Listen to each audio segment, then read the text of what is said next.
नमस्कार, generation news में आपका स्वागत है। बेबाक बोल कार्यक्रम में आज हमारे साथ मौजूद है देवेंद्र कुमार श्रीवास्तव जी, जो कि कांग्रेस पार्टी के प्रदेश सचिव हैं और सिद्धार्थनगर के प्रभारी हैं। देवेंद्र कुमार श्रीवास्तव जी, आपका बहुत बहुत शुक्रिया समय देने के लिए।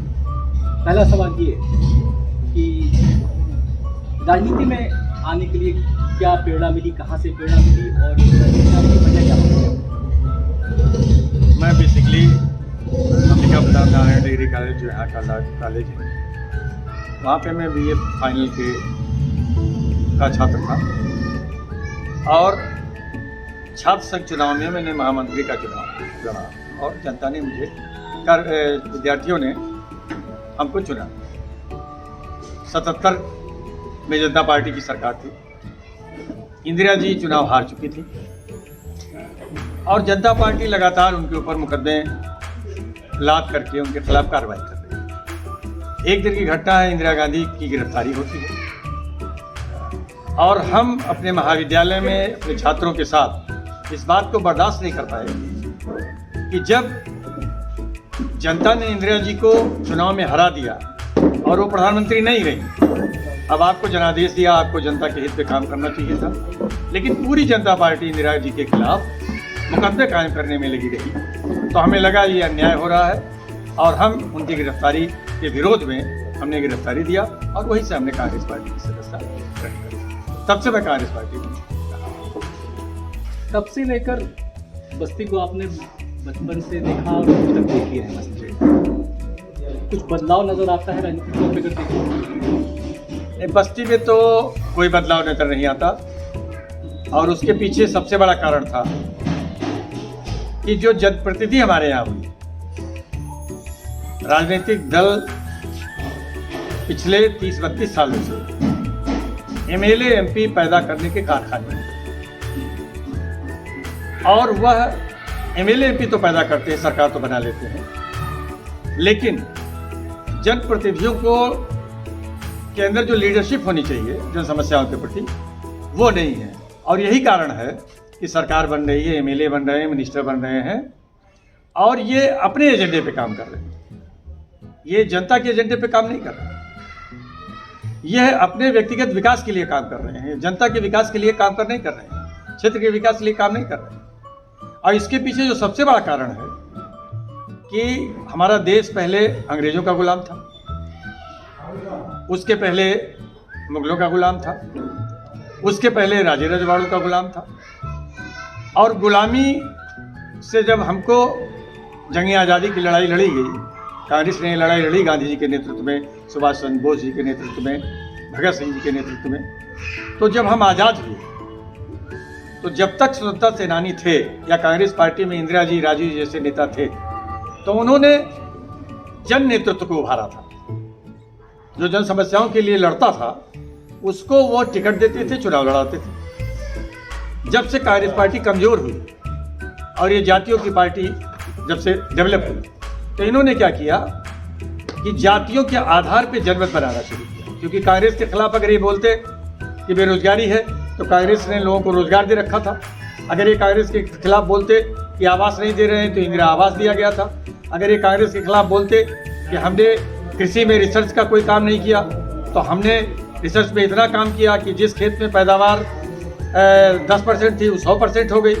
तो किसी क्षेत्र में ऐसा नहीं था कि जिसमें कांग्रेस ने काम नहीं किया था। तो कांग्रेस को मुद्दों के आधार पर विपक्ष घेर नहीं सकता था। तो इन्होंने क्या किया, जातियों के नाम पर पार्टी बनाना शुरू किया और जब जातियों के नाम पर पार्टी बनाना शुरू किया तो कुछ दिनों तक जातियों के नेताओं को उत्तर प्रदेश की हुकूमत मिल गई, दिल्ली में मिली, लेकिन उसी बीच में भारतीय जनता पार्टी आ गई। तो उसने देखा जाति के नेताओं ने पार्टियां बना करके जातियों के आधार पे सरकार बना लिया, तो उसने हिंदू के नाम पर पार्टी बनाई और हिंदू मुसलमान को अलग कर करके उसने भी सरकार बना लिया। तो जो हमारे सरकारें रही, क्या लगता है कि कांग्रेसी लीडरशिप जो रही वो आम जनता ने सहभागिता नहीं बना पाई या फिर कामों को वहाँ तक पहुँचा नहीं पाई?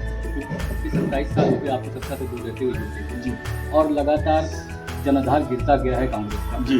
क्या लगता है कि जो आपने काम किए वो आम जनता तक पहुंचा नहीं पाए या और पार्टियों ने आपके चुप रहने का फायदा उठाया? बड़ा अच्छा प्रश्न आपने किया कि हमारी सरकार अभी दिल्ली में, भारत की सरकार 7 साल पहले हमारी सरकार, मनमोहन सिंह जी का कार्यकाल ले लीजिए, राजीव जी का कार्यकाल ले लीजिए, हमने इस देश में जो जमीनी मसाइल थे उसको हल करने के लिए कानून बनाया, जिसमें मनरेगा रोजगार से जोड़ने का कार्यक्रम था, NRHM राष्ट्रीय ग्रामीण स्वास्थ्य मिशन हमारे देश में गरीबों को इलाज के लिए और अस्पताल को मजबूत करने के लिए कानून बनाया, शिक्षा का अधिकार हमने दिया कि 20 बच्चों पे एक अध्यापक रहेगा, और RTI और तमाम ऐसे जो लोकतंत्र को मजबूत करते हैं ऐसे तमाम कानून हमने बनाए। लेकिन अब एक एक कानून की हमारी सरकार दिल्ली में थी, उत्तर प्रदेश में हम थे नहीं,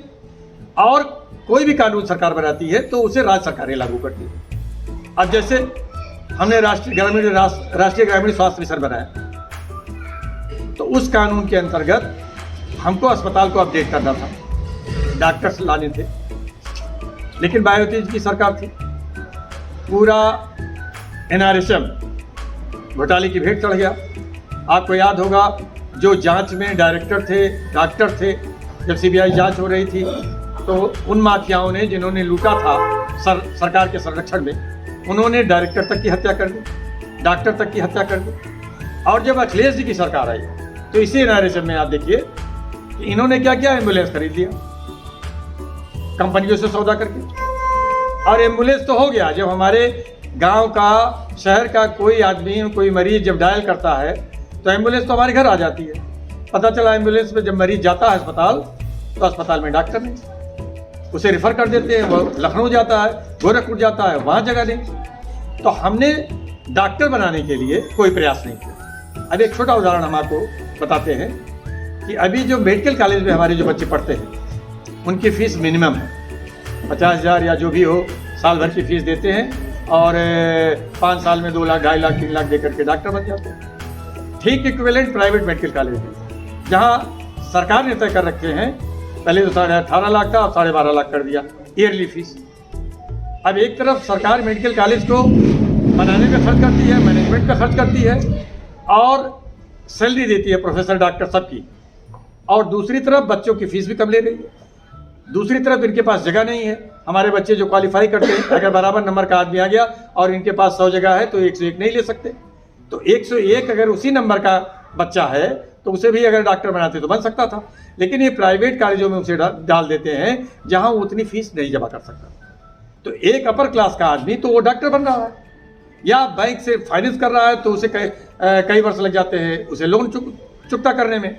अगर यह प्राइवेट मेडिकल कॉलेज को, जिसे न बिल्डिंग के लिए पैसा देते हैं न वहाँ के मैनेजमेंट के लिए पैसा देते हैं, अगर इन बच्चों की सब्सिडी दे देते NRHM से, तो NRHM जो सोच कर कांग्रेस पार्टी ने बनाया था कि हमारे यहाँ इतने डॉक्टर होंगे कि डॉक्टर के यहाँ लाइन नहीं लगेगी, हमारे यहाँ का मरीज दवा के अभाव में या चिकित्सा के अभाव में दम नहीं तोड़ेगा, तो ये समस्या का समाधान हो सकता था। लेकिन इन्होंने नहीं किया। इन्होंने अस्पताल को अपग्रेड कैसे किया?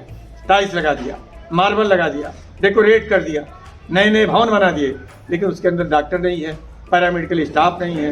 अब आप सोचिए जितनी वैकेंसी आज की तारीख पे है, अगर ये भर दें तो हजारों लाखों लोगों को रोजगार भी मिलेगा और हमारे मेडिकल के जो मरीज जाएंगे मेडिकल में उन्हें कम से कम भटकना भी नहीं पड़ेगा। अब आपका लगा आप बहुत सारी आपत्तियां आपको सरकार से, सरकार का कहना है कि मोदी जी का डंका बीच में बज रहा है, कैसे बज रहा है? अब मुझे तो ये लगता है कि विश्व में जो उनका डंका बजने की बात थी, तो एक छोटा सा मुल्क है पाकिस्तान।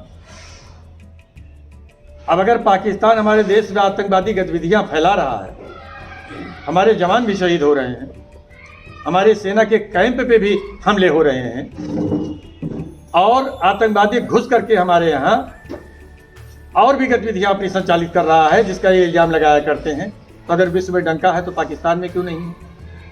नेपाल ने हमको आंख दिखाया, जो हमारा भाई था और हमारी संस्कृति से मेल खाता था, वो भी अब चाइना की तरफ बढ़ने लगा, तो विश्व में कैसे डंका बज रहा है? पूरी दुनिया में इनके जो फॉरेन अफेयर्स के जितने मामले थे, आप ये देखिए कि जब इन्होंने NRC को कानून बनाने का प्रयास किया और हमारे यहाँ जो संविधान में संशोधन ये नहीं कर सकते, जो मूल मेरा संविधान है उस पर संशोधन का अधिकार तो किसी को नहीं है। आर्टिकल 14 में हमारे यहाँ अगर कोई विदेशी आ जाता है और हमारे यहाँ रहता तो हम उससे भी लिंग और धर्म के आधार पे कोई भेदभाव नहीं कर सकते। लेकिन इन्होंने किया जिससे तमाम मुल्कों में हमारे हिंदुस्तान की साख गिर गई। विदेशी निवेश ये कहीं किसी राज्य में, देश के किसी हिस्से में, ये बता दें अभी तो अंतर्राष्ट्रीय स्तर पे जो अर्थशास्त्र की रिसर्च की सबसे बड़ी संस्था है, उसने तो मनमोहन सिंह की तारीफ किया कि मनमोहन सिंह ने जिस अर्थव्यवस्था को मजबूत किया था उसी के बदौलत आज थोड़ी बहुत बची हुई है। तो विश्व हमारे हिंदुस्तान में जो भी घटनाएं घटती हैं हम विदेश के ऊपर क्यों आरोप लगाते हैं कि उन्होंने ऐसा कर दिया। एक छोटे से मुल्क से आतंकी गतिविधियां अगर हमारे मुल्क में आती हैं और हम उन्हें नहीं संभाल पा रहे हैं, चाहे पुलवामा हो, चाहे हमारे जम्मू कश्मीर में रोज आतंकवादी हमले हो रहे हैं, मैं समझता हूं कि आज़ादी से लेकर आज तक जितने हमारे सैनिक जब तक कांग्रेस थी नहीं मरे, वो इनके कार्यकाल में हमारे सेना के जवान बन गए और शहीद हो गए। तो कहाँ इनका विस्मय डंका? एक देश बता दीजिए जहाँ इनका डंका बज रहा हो। ये नाराज जो हमारे हैं, जो हमारे हिंदुस्तान के लोग विदेशों में हैं, उनको इकट्ठा करते हैं, यहाँ से लोगों को लेकर के जाते हैं और वहाँ पे अपना जिंदाबाद कराते हैं। अगर यही विश्व का डंका है, अरे विश्व का डंका इस देश में गांधी जी का था, एंटी अपार्थाइड मूवमेंट हो, नॉन एलायंस मूवमेंट हो, इंदिरा गांधी का, पंडित नेहरू का डंका। ये दुनिया के किसी कोने में कोई समस्या रहती थी तो गांधी उसके लिए लड़ते थे, नेहरू जी उसके लिए लड़ते थे, इंदिरा गांधी उसके लिए लड़ते। एक सवाल ये कि कांग्रेस की गिरती शाख, ऐसा तो नहीं लगता कि पार्टी में आपसी कलह जो लगातार उत्पन्न होता है, चाहे वो बड़ी लीडरशिप की बात नहीं हो, चाहे वो आला कमान, ऐसा रहता कि आपस में आपसी जो कलह है वो शांत न होने की वजह पार्टी की शाख गिरती जा रही है? देखिए, कलह वजह नहीं है।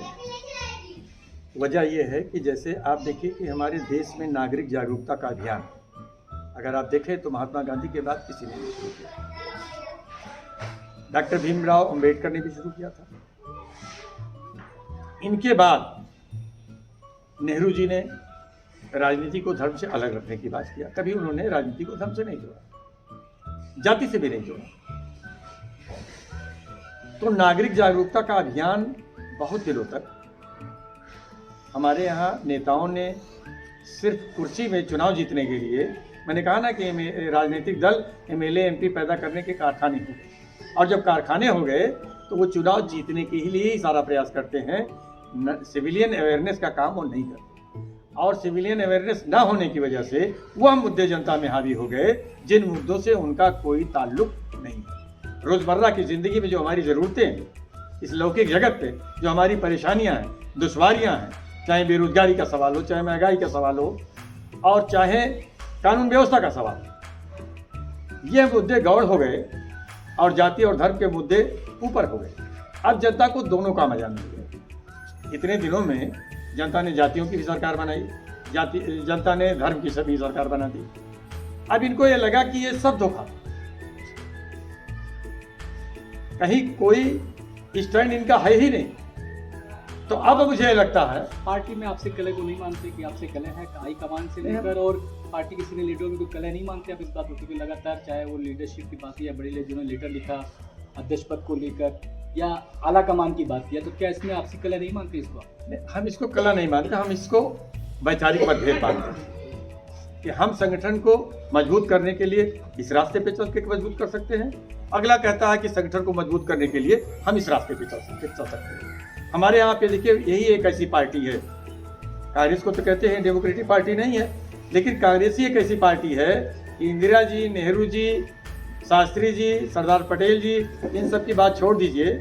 सोनिया गांधी जी के जमाने में कांग्रेस पार्टी के अध्यक्ष का चुनाव हुआ और जितेंद्र प्रसाद जी ने पर्चा दाखिल किया और बाकायदा मतदान हुआ। अब इससे बड़ा डेमोक्रेटिक उदाहरण कौन सा हो सकता है कि जिस सोनिया गांधी के ऊपर लोग परिवारवाद का आरोप लगाते हैं, उन्हीं सोनिया गांधी को हमारे जितेंद्र प्रसाद जी ने अध्यक्ष का पर्चा दाखिल किया, पर्चा वैध हुआ, चुनाव हुआ और वोट पड़ा, और हमारे डेलीगेट्स ने अपार बहुमत से सोनिया जी को अध्यक्ष बना दिया। एक व्यक्तिगत सवाल, क्या आपको विधायक कैंडिडेट माना जाए? पार्टी लड़ाएगी, अब तैयारी मैं कर रहा हूँ और मान सकते हैं। प्राथमिकताएं क्या होंगी आपकी बस्ती के लिए? हमारी प्राथमिकता, सबसे बड़ी प्राथमिकता है कि इस बस्ती को जातियों के नेताओं से मुक्त करके और जन नेतृत्व को मजबूत करके और उसे ताकतवर बनाए। दूसरी से सबसे बड़ी प्राथमिकता है कि हमारे यहाँ कानून है, योजनाएं हैं और उनका क्रियान्वयन नहीं है। इसलिए क्रियान्वयन नहीं है कि हमने ब्यूरोक्रेसी के हाथ में पूरे जनतंत्र को सौंप दिया और उनकी निगरानी करने का जो हक था वो हमारे जनप्रतिनिधियों से इस सरकार में या तो मुख्यमंत्री ने छीन लिया है या उनके महत्व को कम कर दिया और जनता अधिकारियों के भरोसे। अधिकारी अगर सही काम करेगा तो जनता को लाभ मिलेगा, अगर गलत करेगा तो उसका नुकसान मिलेगा। उसकी जो समीक्षा का प्रश्न था वो हमारे कई दशक से मैं देख रहा हूँ, कोई जनप्रतिनिधि उसकी समीक्षा नहीं। और यही कारण है कि छोटे छोटे से कार्य जो अपने आप हो जाना चाहिए, उसके लिए हमारी क्षेत्र की पब्लिक रोज जी रही है और रोज मर रही है और उनको कोई पूछने वाला नहीं। हमारा प्रयास है कि गांव-गांव चौपाल लगा करके लोगों को इस बात को बताना कि आप अपना नेता बनाइए।